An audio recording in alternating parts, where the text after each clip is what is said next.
La vie est une situation délicate. C'est une projection mentale. Il faut l'observer sous un autre point de vue, même si ça paraît inutile ou bête. Respirer ou inspirer. Être ici et maintenant. Bonjour et merci d'être avec nous pour prendre le temps de méditer. Aujourd'hui, nous réfléchirons à la manière dont la méditation non seulement ne nous pousse pas à nous isoler et nous couper du monde, mais au contraire à mieux nous relier les uns aux autres comme à nous-mêmes. Voici donc le 8e épisode de notre série Méditation et liens. France Inter, Christophe André, le temps de méditer. C'est l'histoire d'un maître de zen qui reçoit la visite d'un jeune moine souhaitant devenir son élève. Le maître l'invite à prendre le thé et le jeune moine se met à parler, mettant en avant l'étendue de ses connaissances et de sa pratique pour mieux convaincre le maître. Lorsque le thé est prêt, le maître verse lentement le breuvage dans la tasse du visiteur. Ce dernier continue de parler encore et toujours. Et le maître continue de verser doucement le thé, alors que la tasse est déjà remplie. Soudain, arraché à son monologue par la vue du thé qui déborde sur la table, le jeune moine s'écrie « Maître, la tasse est déjà pleine. Pourquoi continuez-vous de verser du thé ?» Le maître termine de vider la théière et la repose tranquillement. Puis, il répond « Votre esprit est comme cette tasse, déjà plein de convictions, plein de certitudes. Aucun de mes enseignements ne pourra y trouver place. » La méditation nous apprend qu'il faut toujours commencer par défaire avant de faire, par désapprendre avant d'apprendre, par vider avant de remplir. Que faut-il donc désapprendre pour construire de nouveaux liens à soi-même ? Et de quoi faut-il se défaire pour aller vers de nouveaux liens avec les autres ? C'est ce que nous allons voir aujourd'hui. Le travail de méditation est souvent présenté comme un travail de libération. C'est parfaitement vrai. Nous avons vu, durant nos réflexions précédentes, comment méditer nous aide à nous libérer de nos émotions douloureuses, de nos pensées obsédantes ou des pièges de notre subjectivité. Mais la méditation peut aussi nous libérer de nous-mêmes. Du moins, de cette part de nous-mêmes qui nous pèse, nous fait souffrir, qui nous irrite parfois. Cette part coléreuse ou orgueilleuse, cette part qui s'angoisse trop vite ou se plaint trop fort. Cette part de nous-mêmes, ou du moins ces mauvais liens à nous-mêmes, c'est ce que les enseignements bouddhistes nomment l'ego. Mais qu'est-ce donc que l'ego ?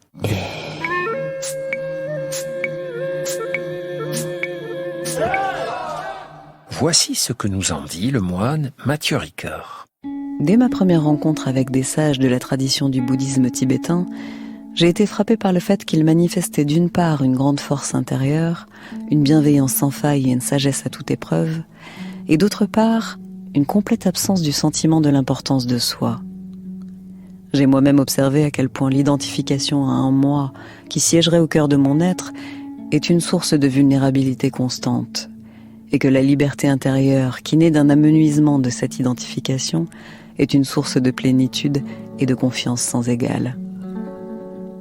Comprendre la nature de l'ego et son mode de fonctionnement est donc d'une importance vitale si l'on souhaite se libérer des causes intérieures du mal-être et de la souffrance. Pour les bouddhistes, se voir comme une entité isolée, comme un moi parfaitement stable, autonome et définie représente une erreur fondamentale quant à ce que serait la nature humaine.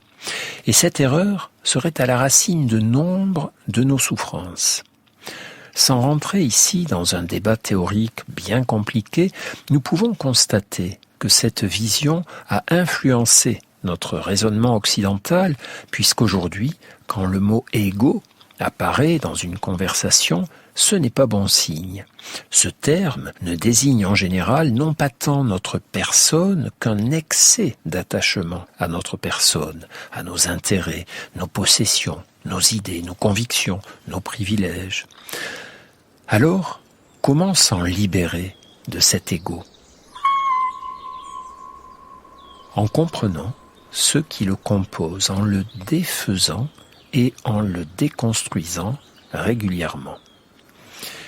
Car lorsqu'on médite, on se livre à un travail attentif, curieux et minutieux de décomposition de nos expériences. On s'efforce de ne pas percevoir nos émotions, nos pensées, nos jugements, nos impulsions, nos ressentis corporels comme des blocs compacts, mais comme des assemblages hétérogènes et changeants. Ce qui nous semblait solide, intangible, écrasant, commence alors à s'alléger et se dissoudre. On comprend que le souci de notre image, les attachements à nos possessions reposent en grande partie sur des peurs et des illusions. Et quoi de moins fiable qu'une peur ou qu'une illusion ?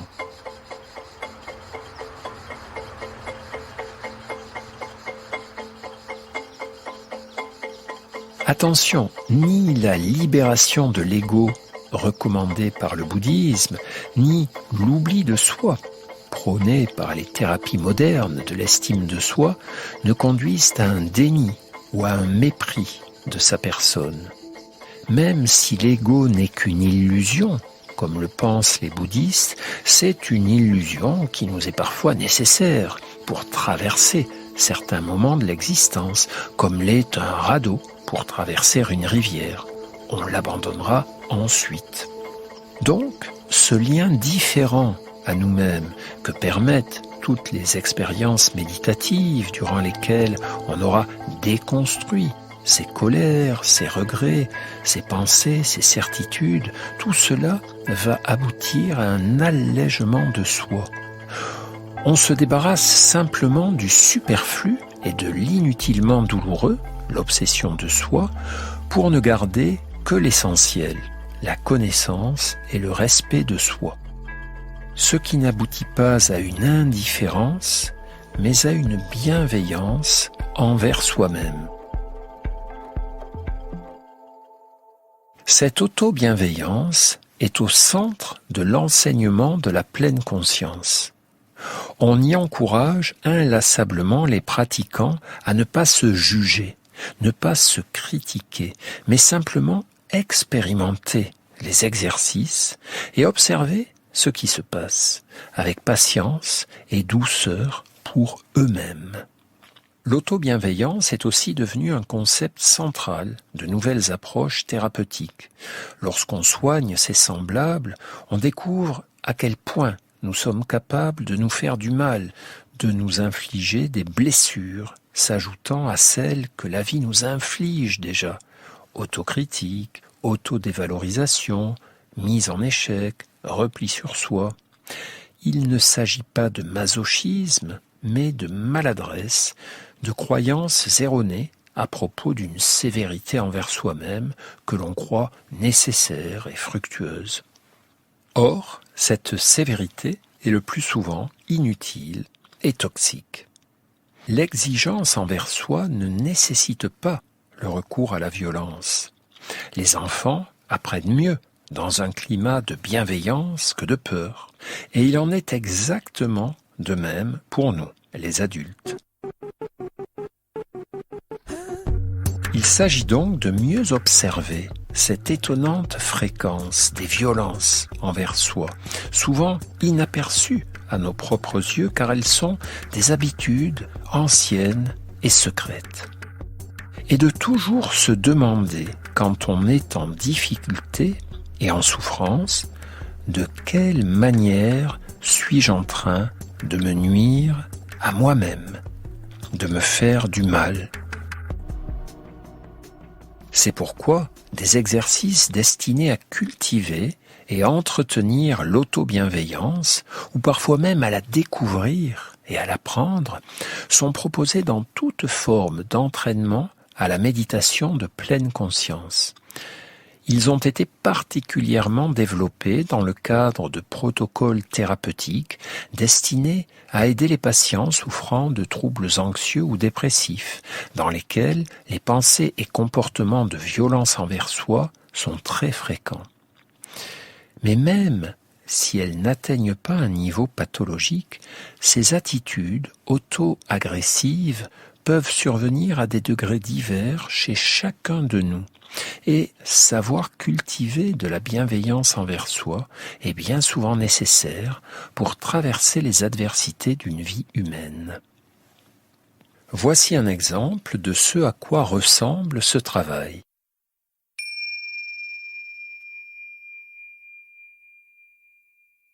Installez-vous dans notre position de méditation habituelle, droite et digne. Laissez votre souffle s'installer au centre de votre attention. Prenez conscience de chacun des mouvements de votre souffle, des sensations de votre corps tout entier qui respire, et soyez simplement attentif à vous-même. Quelles que soient vos sensations à cet instant, agréables ou inconfortables, quelles que soient vos pensées, voyez s'il vous est possible de développer envers vous une attitude de bienveillance inconditionnelle. Inconditionnelle, c'est-à-dire qui ne dépendent pas du fait que vous atteigniez ou non vos objectifs, que vous réussissiez, que vous connaissiez le succès. Non. Bienveillance inconditionnelle, cela veut dire bienveillance même si vous avez du mal dans votre vie ces temps-ci, même si vous échouez, même si vous ratez. Voyez s'il vous est possible, à cet instant, de ne pas rajouter vous-même aux complications de votre existence. Vous avez déjà traversé suffisamment de souffrances et de difficultés et d'adversités. Et vous en traversez peut-être encore en ce moment. Alors, de votre mieux, voyez s'il vous est possible non seulement de ne pas vous maltraiter, vous mettre la pression, vous critiquer, mais encore et surtout de vous traiter avec bienveillance, douceur, générosité. Pouvez-vous éprouver de la bienveillance, de la gratitude pour votre corps, par exemple, ce bon vieux corps qui, de son mieux, vous aide à vivre, qui respire, qui digère, qui accomplit tout un travail précieux, dans l'ombre, le plus souvent sans vous déranger. Pouvez-vous éprouver de la bienveillance pour vous-même, pour tous les efforts que vous avez pu accomplir dans votre vie, qu'ils aient ou non abouti.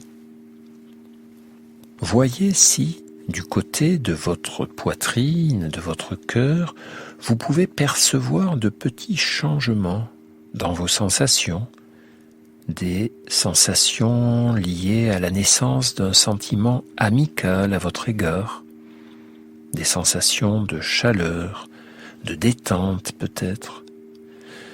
Si c'est le cas, donnez-leur toute la place possible.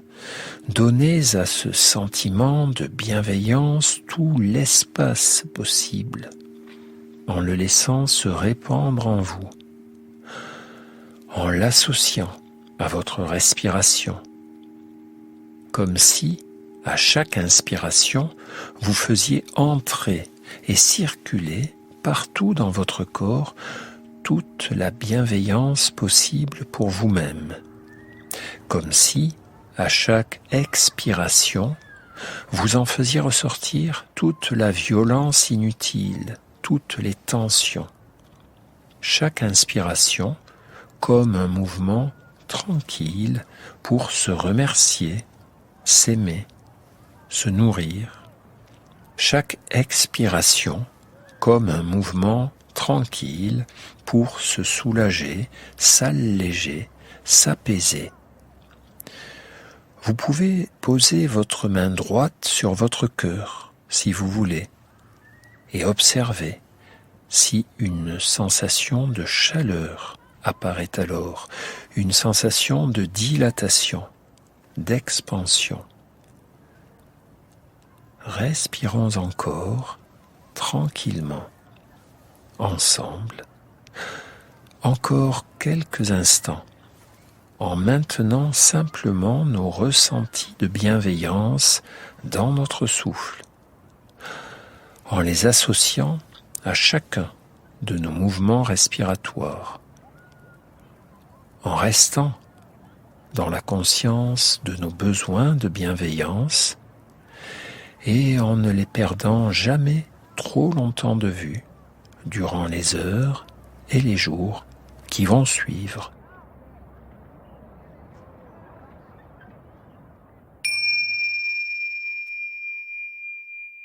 La méditation nous relie donc mieux à nous-mêmes, en nous faisant accéder à la culture d'une auto-bienveillance, ce qui n'exclut pas les exigences et les efforts, mais, au contraire, les facilite. Et cette libération de soi ne nous détache pas du nombrilisme pour nous entraîner vers le vide, mais plutôt vers les autres. On est libéré de soi, mais de ce fait mieux lié aux autres. Les recherches scientifiques récentes montrent ainsi que la pratique de la pleine conscience augmente la tendance à adopter spontanément des comportements proactifs et des attitudes bienveillantes envers autrui. Cela s'explique par de multiples mécanismes. D'une part, méditer nous apaise et, en diminuant notre niveau de stress, nous rend plus aptes à nous sentir proche d'autrui, à comprendre ses points de vue et ses besoins, là où aller mal intérieurement augmente le risque de rester auto-centré et d'entrer en conflit avec autrui. D'autre part, méditer nous aide à nous décentrer de nous-mêmes et à mieux nous ouvrir à ce qui nous entoure. Nous sommes donc plus à même de noter et comprendre les détresses et les besoins des autres.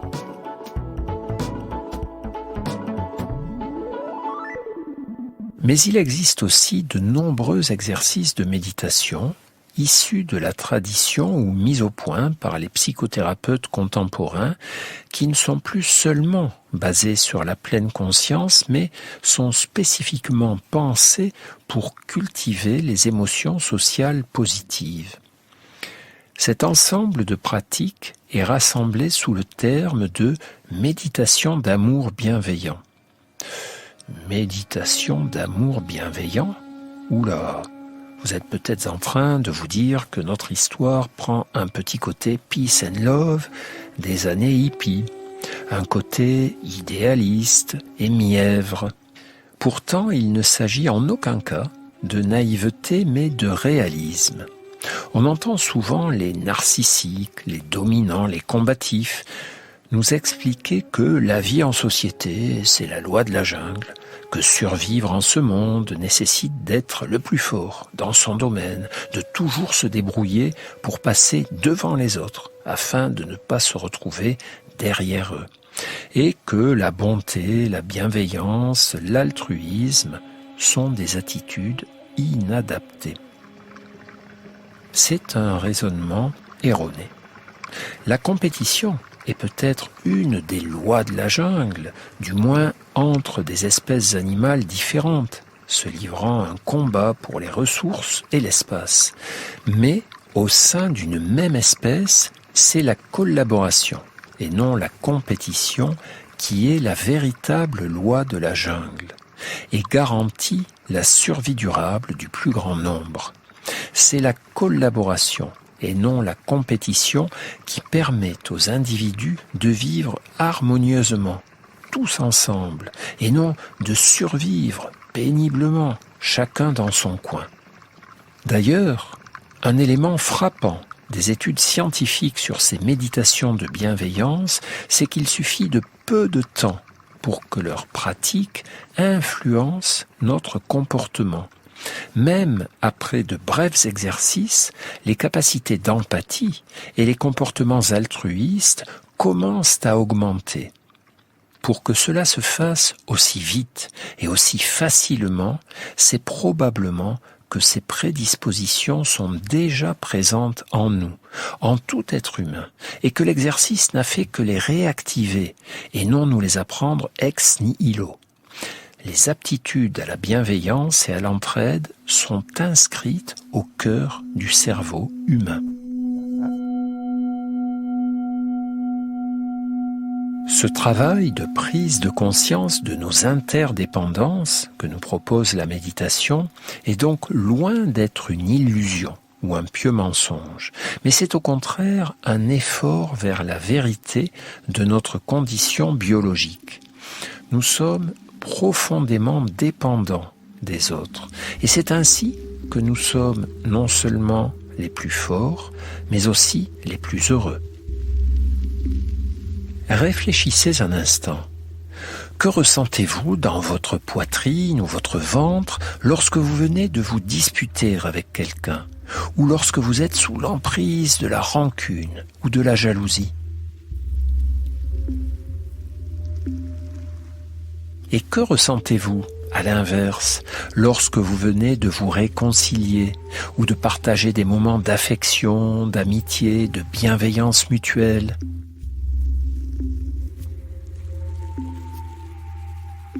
Chacun a pu en faire ainsi l'expérience. Se sentir en lien fait plus de bien que se sentir en conflit. Il s'agit donc de considérer les conflits, les affrontements, les compétitions, au mieux comme un mal ponctuellement nécessaire, parfois dans certains milieux ou certaines situations, mais de ne jamais en faire une philosophie de vie ou un style relationnel permanent. Ce que montrent aussi les recherches, c'est que tous les comportements, pensées et émotions de nature prosociale, comme la compassion, la bienveillance, l'altruisme, la gratitude, sont bénéfiques à notre santé. Tandis qu'à contrario, les ressentis hostiles et conflictuels, élevant fortement notre niveau de stress, sont de ce fait très délétères. On a donc doublement raison de privilégier la bienveillance, moralement et médicalement. Mais voici le moment d'un exercice pratique, bien sûr consacré à ce thème de la bienveillance et de la gratitude.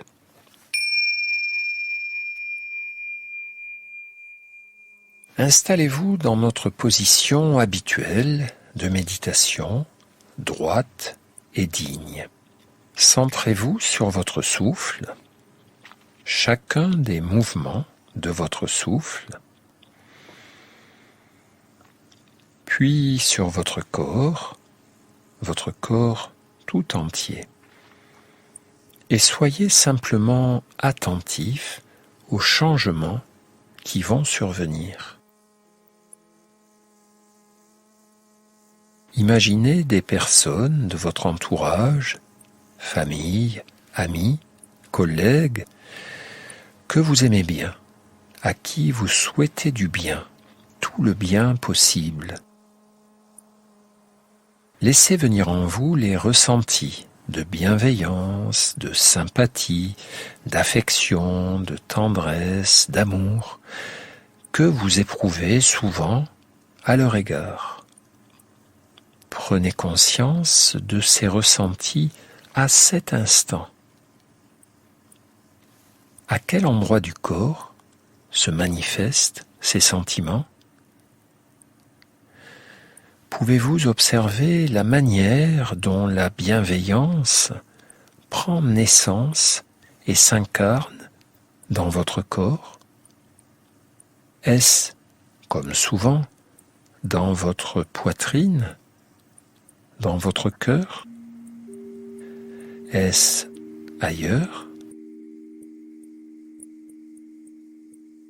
Prenez le temps de rester avec ces sensations et aussi avec les pensées, les images, les visages qui leur sont associés.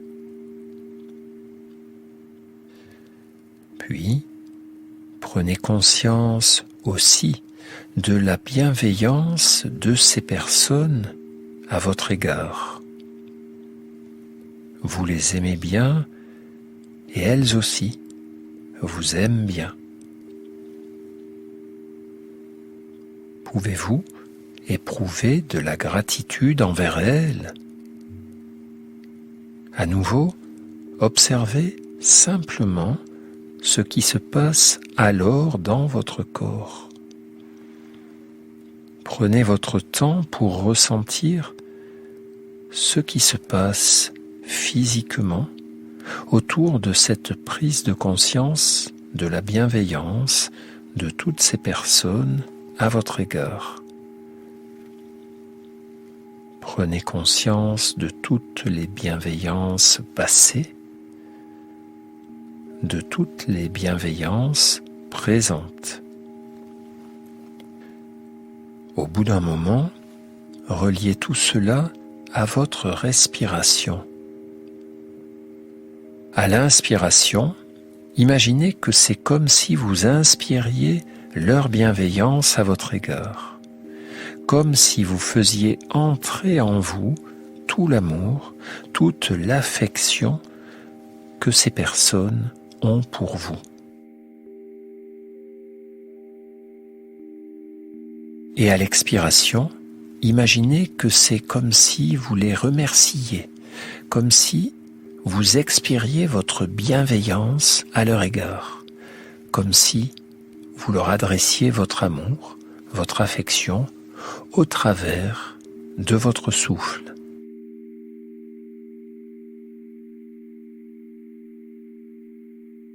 Continuez de respirer tranquillement en maintenant simplement les ressentis de bienveillance et de gratitude dans votre souffle, en les incarnant dans chacun de vos mouvements respiratoires, en restant dans la conscience de vos besoins de bienveillance, dans la conscience des besoins de bienveillance présents au cœur de tous les humains. Et durant les heures et les jours qui viennent, souvenez-vous simplement de cet exercice et de ces sensations.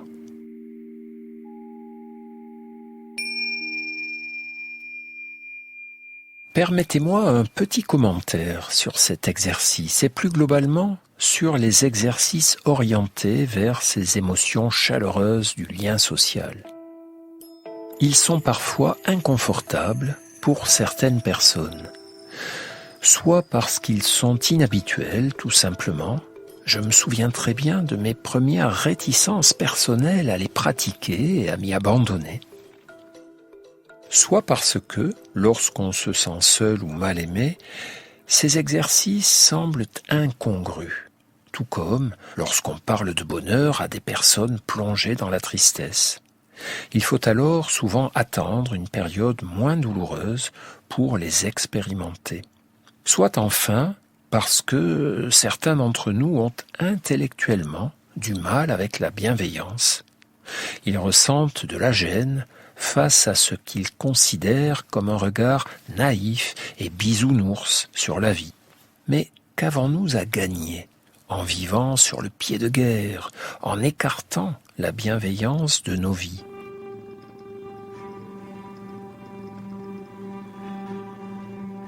On vit mieux dans l'harmonie que dans le conflit, et on vit plus intelligemment, car être bienveillant ne signifie pas être soumis, mais préférer simplement et chaque fois que possible, la paix à la guerre. Et espérer que cette attitude intérieure se généralisera en nous et contaminera nos proches, comme le souligne Etty Hillesum. Notre unique obligation morale, c'est de défricher en nous-mêmes de vastes clairières de paix et de les étendre de proche en proche, jusqu'à ce que cette paix irradie vers les autres. Et plus il y aura de paix dans les êtres, plus il y en aura aussi dans ce monde en ébullition. Mais il est temps pour nous de conclure. C'est drôle tout de même, la méditation. Vu de l'extérieur, cela ressemble à une personne toute seule, assise au sol, centrée sur elle et coupée du monde. Et vu de l'intérieur, il s'agit plutôt d'une personne qui est en train de comprendre qu'elle n'est pas coupée du monde, mais qu'elle lui appartient. Une personne qui s'aperçoit que plus son esprit est apaisé et lucide, plus elle découvre la multitude de liens qui la définissent, la nourrissent, donnent du sens à son existence. Une personne qui expérimente que prendre du recul avec soi non seulement permet de mieux s'aimer, mais aussi de mieux aimer les autres, comme l'avait remarqué la philosophe Simone Weil. Aimer un étranger comme soi-même implique comme contrepartie s'aimer soi-même comme un étranger. C'est-à-dire que ce mouvement de recul envers soi-même fait que l'on se regarde alors comme un humain, semblable à tous les autres, ni supérieur ni inférieur, comme l'expriment les derniers mots de l'autobiographie de Jean-Paul Sartre. Si je range l'impossible salut au magasin des accessoires, que reste-t-il ? Tout un homme fait de tous les hommes et qui les vaut tous, et que vaut n'importe qui. Le renoncement à toute idée de domination et de compétition permet l'émergence de ce qui compte vraiment. Nous avons les mêmes peurs et les mêmes espérances, les mêmes besoins fondamentaux et les mêmes aspirations au bonheur. Chacun de nous, chaque matin, s'éveille en espérant traverser une journée heureuse. Chacun de nous se sent plus joyeux lorsqu'il vit en paix avec les autres plutôt qu'en guerre avec eux. Pour éprouver et comprendre cela, il suffit simplement d'écouter nos émotions. Plus on avance dans la pratique de la méditation et plus les ressentis d'appartenance au monde et de fraternité humaine émergent assez spontanément. Non seulement au travers de tous les exercices que nous venons d'évoquer aujourd'hui, qui sont délibérément tournés, eux, vers l'émergence de nouveaux liens avec nous-mêmes ou avec autrui, mais aussi de par la dynamique, par essence centrifuge, de la méditation de pleine conscience. Car la méditation n'enferme pas dans une bulle pacifiée et confortable, mais s'avère une source d'ouverture. On commence par stabiliser son attention en la centrant sur sa respiration, puis on s'ouvre à tout le reste, le corps, les sons et tout ce qui nous entoure.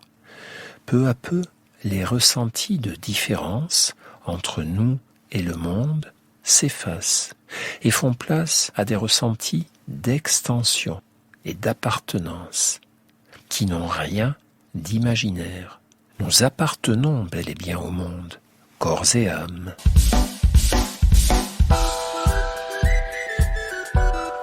Voilà, notre rencontre d'aujourd'hui touche à sa fin. Vous pouvez réécouter cette émission en podcast sur le site de France Inter ou en retrouver tous les épisodes dans le livre Le temps de méditer, une coédition L'Iconoclaste et Radio France. Cette émission a été réalisée par Clément Baudet. À la lecture des citations, Floriane Pochon. À la programmation musicale, Muriel Pérez. Prise de son, Antoine Gomez. Merci à Romain Couturier de la discothèque de Radio France. Je vous retrouverai la semaine prochaine avec grand plaisir. Et d'ici là, n'oubliez pas, prenez chaque journée le temps de méditer.